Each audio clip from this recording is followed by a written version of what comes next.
I knew I wanted to stay close to home before I went away to college, so Moraine was always on my list. I was recruited to play softball by Tom Seidel and Rosie Geraci, who was the last year's former Hall of Famer. And then Gloria Coughlin recruited me for volleyball, and that is how I ended up at Moraine playing volleyball and softball. When I was playing volleyball at Moraine, Gloria Coughlin was my volleyball coach, and we were one of the first teams to play overseas in Ireland. So that was quite amazing. It was a trip of a lifetime. It was different to see the types of playing styles from different countries. We had team parties with all the different players from the different countries. We were sightseeing, and it was just an amazing experience. One thing that stands out when I played volleyball and softball were the coaching staff. They really helped me become the best I could be here and progress my playing abilities in order for me to play at the next collegiate level.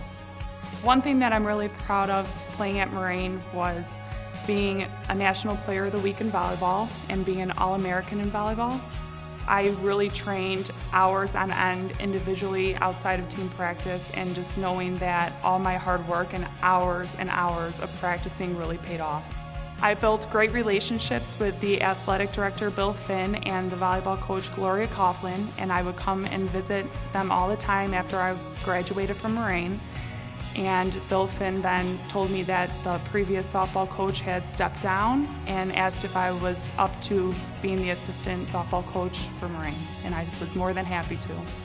Being a softball coach at Moraine, I really enjoyed seeing when girls first got here and their playing abilities, and then after hours and hours of 6 a.m. practices, seeing them progress their abilities and then making those plays on the field where they weren't able to in the beginning of the season was a really good highlight for me as a softball coach.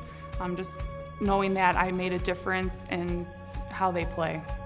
Before every game, I read a quote to them about how one day this won't be your life anymore, because I wanted them to play with their hearts and give it all they got, just so in the long run they won't look back and say, I just played. I wanted them to know that they gave it their all on and off the field. When I got the call saying that I was going to be inducted into the Athletic Hall of Fame, I was completely in shock, and I think I was like, what? How did that happen? But yeah, I couldn't believe it, and I started crying because all my hard work for years just finally paid off.